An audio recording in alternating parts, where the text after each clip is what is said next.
Halo semuanya, selamat malam dan selamat datang. Perkenalkan, nama saya Manda Pugitasari dari jurusan Computer Science dengan NIM 2802521283. Di sini saya akan mempresentasikan pentingnya air bersih dan sanitasi layak untuk seluruh rakyat Indonesia. Latar belakang, banyak wilayah di Indonesia, terutama di daerah terpencil dan miskin kota, masih menghadapi krisis akses terhadap air bersih dan sanitasi yang layak. Kondisi ini menyebabkan tingginya kasus penyakit bawaan air seperti diare dan kolera karena jutaan warga masih bergantung pada sumber air yang terkontaminasi.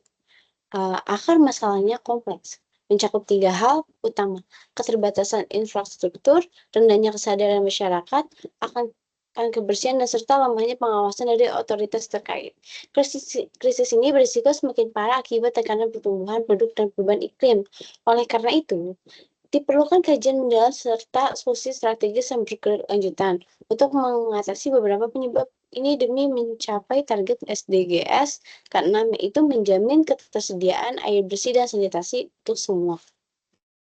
Rumusan permasalahannya, ada apa saja yang menyebabkan atau pencemaran air dan buruknya sanitasi di berbagai wilayah Indonesia, bagaimana dampak dari kurangnya akses terhadap air bersih dan sanitasi terhadap kesehatan dan kehidupan masyarakat, tiga solusinya dan atau strategi apa yang dapat diterapkan untuk mengatasi permasalahan air bersih dan sanitasi di Indonesia secara berkelanjutan. Hasil proyek yang kita dapat, laporan ini menemukan bahwa masalah air bersih dan sanitasi di Indonesia sangat kompleks dan multidimensional. Air bersih didefinisikan sebagai air yang jernih, tidak berbau, berwarna, dan bebas terkontaminasi, namun akses terhadapnya tidak merata. Penyebab utama pencemaran berbeda antara pedesaan dan perkotaan. Di pedesaan, sumber utamanya adalah limbah rumah tangga, pupuk, dan kotoran hewan. Sementara di perkotaan, pencemaran didominasi oleh limbah industri dan domestik tanpa pengelolaan.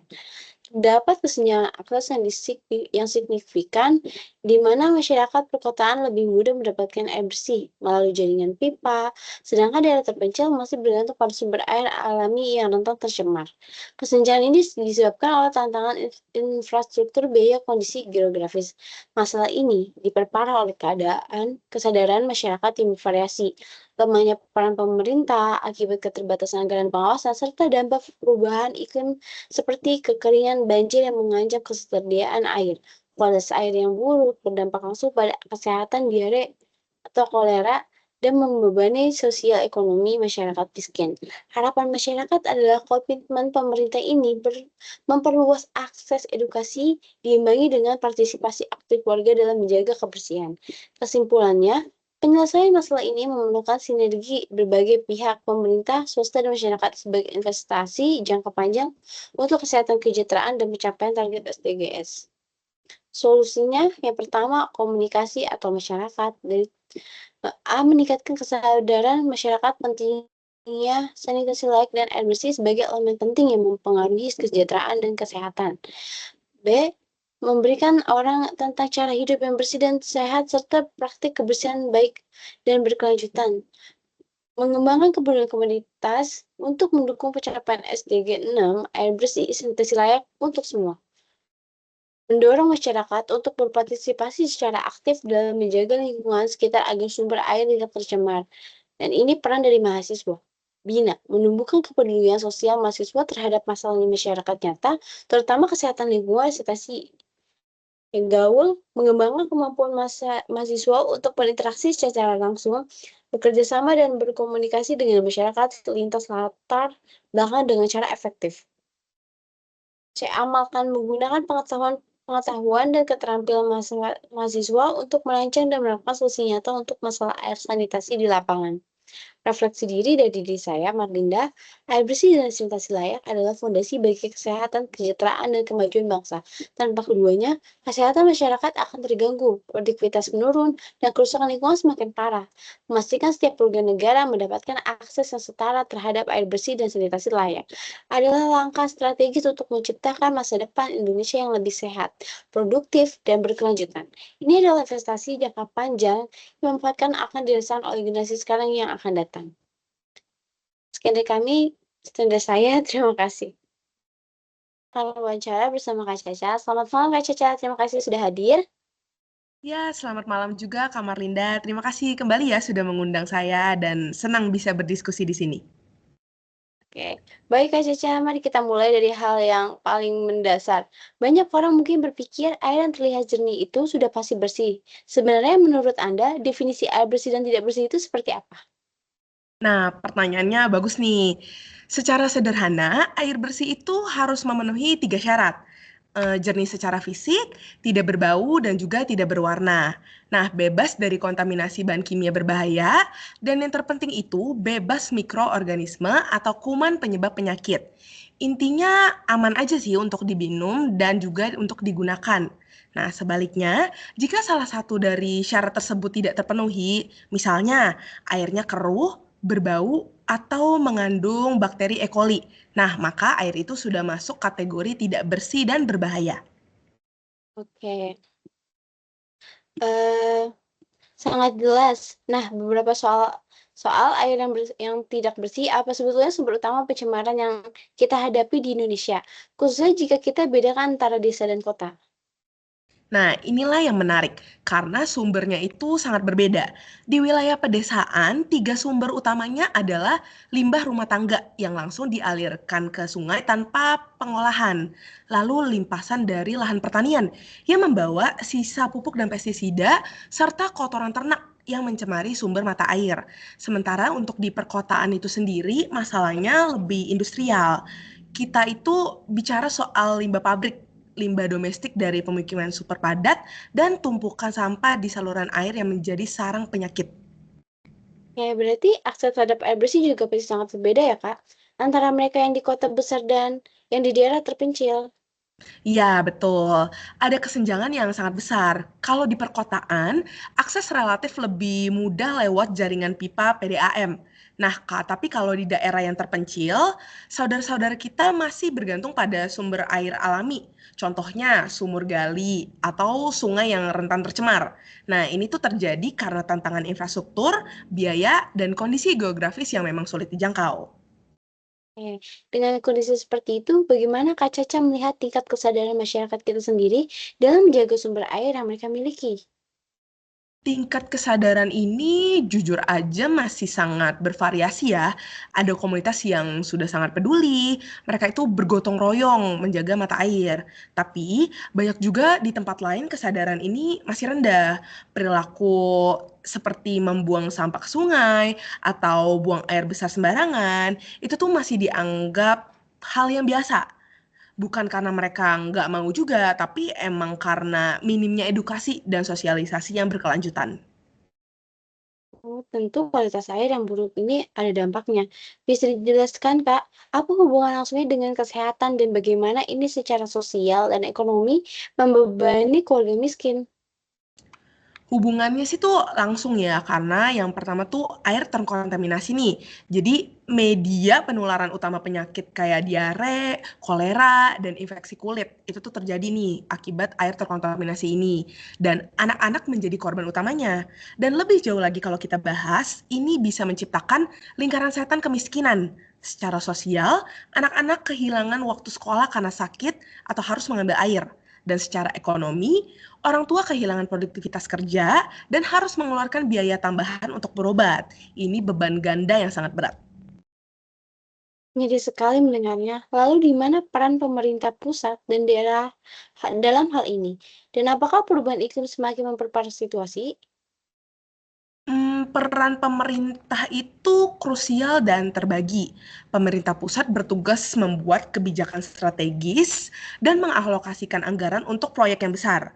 Pemerintah daerah adalah eksekutor di lapangan yang memastikan program berjalan, melakukan pemeliharaan, dan pengawasan. Nah, tapi sayang banget koordinasi yang lemah dan keterbatasan anggaran sering banget nih jadi kendalanya. Dan ya perubahan iklim memperburuk segalanya. Kemarau panjang membuat sumber air kering, sementara banjir ekstrim mencemari air bersih yang tersisa. Sangat kompleks ya tantangannya, terutama untuk membangun infrastruktur di daerah terpencil. Kalau begitu, sebagai penutup, apa harapan terbesar Kak Caca kepada pemerintah dan masyarakat Indonesia untuk mengatasi masalah ini?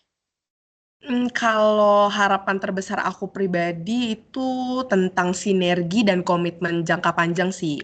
Kalau untuk pemerintahnya itu, aku berharap ada komitmen yang konsisten untuk memperluas akses secara merata, menegakkan aturan terhadap pencemar, dan juga terus melakukan edukasi publik yang kreatif.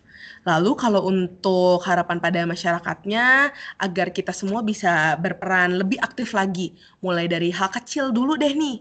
Contohnya di rumah kita sendiri, seperti nggak buang sampah sembarangan, bisa ikut merawat fasilitas air bersih di lingkungan kita, karena itu kan tanggung jawab bersama. Dan karena pada akhirnya air bersih itu bukan hanya tanggung jawab pemerintah, tapi juga tanggung jawab kita semua. Oke, sebuah pesan yang sangat kuat ya Kak Caca. Sinergi antara pemerintah dan partisipasi aktif masyarakat adalah kuncinya. Kak Caca, terima kasih banyak atas waktu dan wawasan yang sangat berharga malam ini. Ya, sama-sama juga Kak Marlinda. Semoga diskusi ini bermanfaat ya.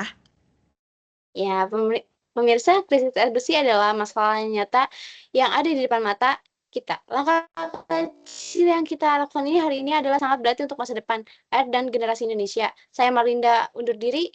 Sampai jumpa. Terima kasih.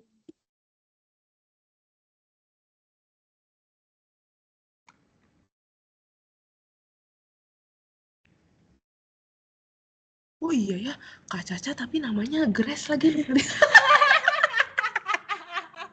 Oh iya, aku lupa banget loh. Ih, aku lupa banget loh. Sumpah lah, malah iya-iya aja lagi.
Terus gimana?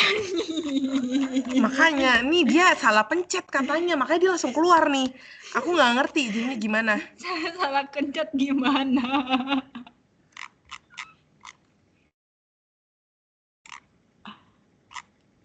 Apa tuh ada kenal fotografer?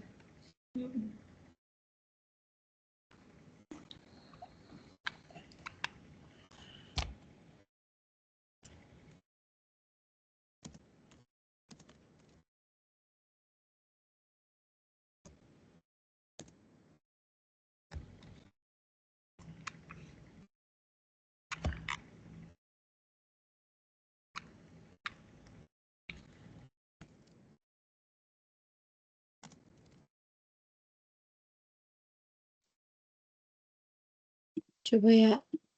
Wah, Oke.